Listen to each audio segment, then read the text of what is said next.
pause to look at the altar frontal in the nave, and this is in fact the high altar frontal for Christmas, and if you get close to, you can see the quality of the needlework and the materials used. This is the retro choir. The Lady Chapel was built separately and then linked to the cathedral, and in part by the retro choir. And this is one of my favourite places. It was designed, was the responsibility of Thomas of Whitney, and I come from Whitney. Oh. So when I was training as a guide, I changed my name badge to Ben de Whitney, or Ben of Whitney.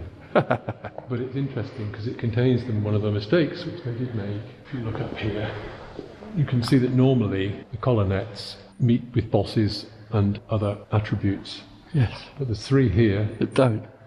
So what do you do if you've got 3 spare ribs? Well, you just stick a lion on the top to eat them. And the stone here, they've used contrasting stones to decorative effect. And this is so-called Purback Marble. It's not actually marble, but it comes from the Purbecks, and of course it's farther away, so higher transport cost. Yeah. It was once at the bottom of the sea. It's full of the remains of sea creatures, little snails and things. There's a book called The Land, or Our Land, by the wife of J.B. Priestley, and I've forgotten her name for the moment. Mrs. Priestley. Yes, an archaeologist, and she's observed about how prehistoric creatures were deployed in medieval times to enable Christians to worship their God. Every English cathedral which is not dedicated to Mary has a Lady Chapel, and the cult of the worship of Mary was quite commonplace. Mary, Mother of God, Mary, Queen of Heaven. Is this to do with the Catholic influence? Oh yes, absolutely. Mary and the worship of the Mary. And of course the Puritans didn't take to that at all. No. It was ransacked, and the statues, because the statuary at the end is Victorian, the windows were pushed out. But the glass was saved, and in later years, and I think that it finally finished in about the 20th century, the glass was put back, and but it was put back where it would go rather than where it ought to be. Okay, yeah.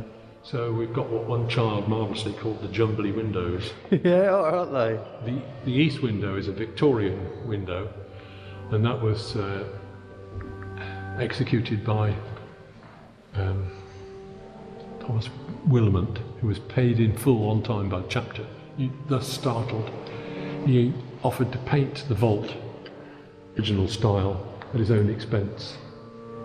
And it's a bit hard for the torch to pick up. But the Star Vault, as it's known, and that was served as the inspiration for the high altar frontal for Christmas, which was just yes. You can see one echoed in the other. And there are plans and ambitions to do further restorative work, but there's always money to be spent on something else. Isn't there just? This is one of the nice artefacts of the cathedral. The oak is dendrochronologically dated to 1120. Good gracious. So whether that's when it was cut down or when the chest was made, we can't tell. But you can add 300 years to that if it hadn't been cut down. Yeah. And if you imagine a canonical robe being taken off and laid flat, that's the shape. So this is a cope chest. And it will have been moved from the old cathedral and is still in use, not for copes, I don't believe. So that's one of the older artefacts in the cathedral. In those days, it was unacceptable to sit down in the sight of God, so you had to stay standing. So the clerks of the vicar's choral had to keep standing while they sang the service. And in fact, the seats do tip up, and underneath each seat is this little... You just park your backside. Oh, just to take the weight, as it were. Yeah, take the weight whilst you appear to be standing up. They're all individually carved, and they're all different.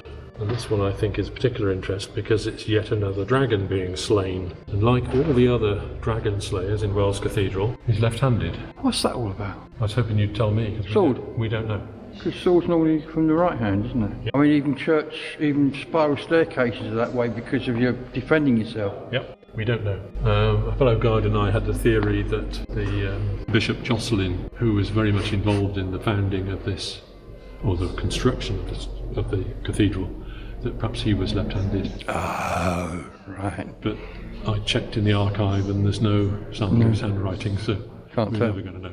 So it's, again, pure. It's an interesting theory. Yep. There's another one of those altar fronts, I presume. Yeah. So this is Christmas again, but it's for the altar down in the nave. Okay. And I can never remember who did which, but there were two designers. This one was designed by Maurice Strike and Jane Lemon and made at Salisbury by the Sarum group of needleworkers. So being for use on the nave altar, it's in depth because it would be backlit. So when you shine your torch on, you can see through. I mentioned the Chantry Chapels. The three survived, and this is the third. And this is interesting for a number of reasons. It's the Chantry Chapel tomb of Thomas Beckington, 1464. He was a great builder bishop. We talked about the fortified Yes. access to the He cathedral. built a lot there, didn't he? Yes, he gets the credit for putting the conduit to supply water. And if you go into the ladies' fashion shop next to the cafe, whatever it's called these days, 21, you can see in the floor, you can see the water flow in the chapel there.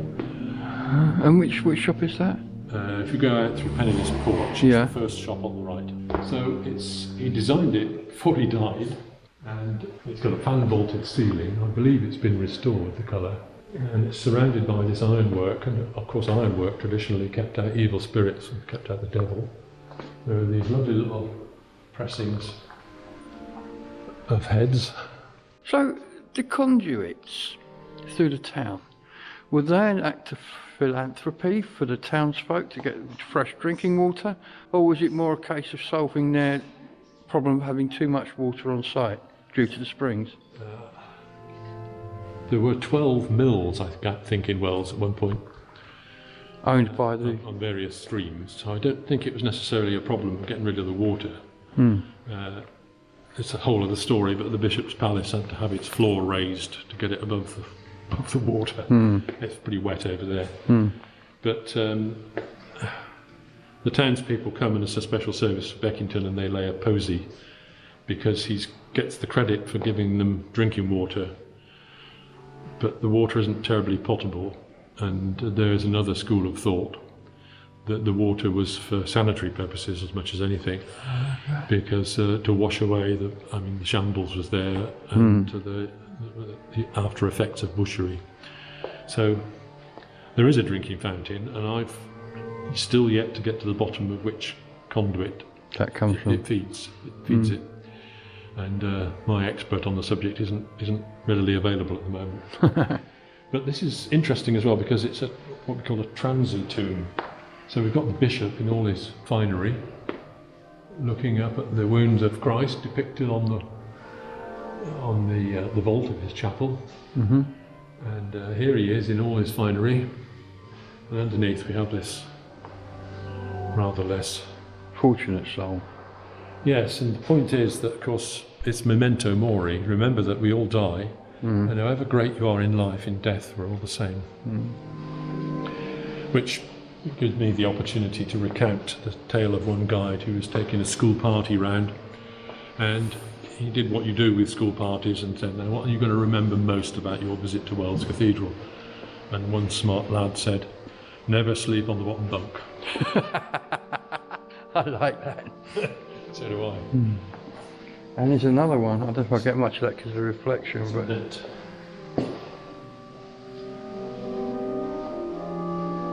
these are amazing. And all backlit when they're on the altar. this is the high altar, so they aren't backlit.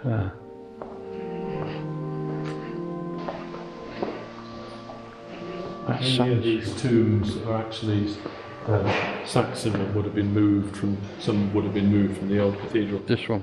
He's later, isn't he? 1266. William Bitton, wonderful name, because the story is told that he had a full set of teeth when he died. Very unusual.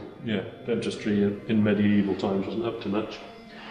And the tale is told that around the area around his mouth is chipped because people either flaked bits off or they came and touched To keep their teeth. To keep their teeth for good luck. Good gracious me. So that's why it's got a cover on.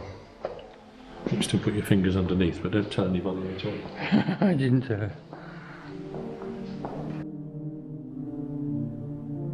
Another altar frontage. Yeah. This is obviously the Easter one. Advent. Advent. Okay. Yeah. Easter is white, I think. I ought to know. This again is John Harewell. He's in alabaster again. But interestingly, here's another little rebus.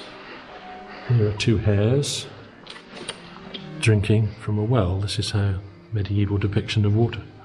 John Harewell. Oh, I see John Harewell. I see what they did there. That's incredible. They always had a sense of humour and the way they linked to things. Look at the font. The actual basin of the font is probably about 1,000 years old and came from the old cathedral.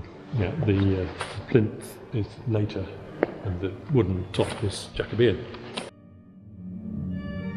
And I don't think I actually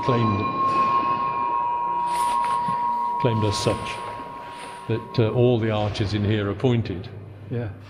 Well, in fact, the arches originally on this were rounded because it predated Gothic. Okay. And there were almost certainly figures in here which have been removed and it's been defaced at various times. And evidently some mason has taken a hammer and chisel and Matched it to the rest. That's it, fit in with the rest of the decor. Good gracious.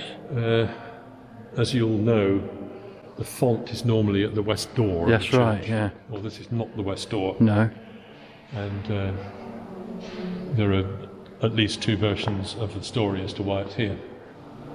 This cathedral was being built from the east to the west, so at some point it would have been usable, even if not entire.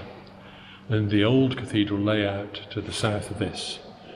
So it seems likely that processions may have come from the old into the new, at which point that would have been the front door of the cathedral, the main door of the cathedral, and therefore they wanted the font there. The version I subscribe to is that it was a Friday afternoon and they got this thing on a sledge and dragged it through a door, which would have been here. And that'll do. yeah, 4 o'clock. Tea time, lads. Said to the master mason, "Where do you want this?" And he said, "Well, taverns are nearly open, stick it down here and we'll shift it later."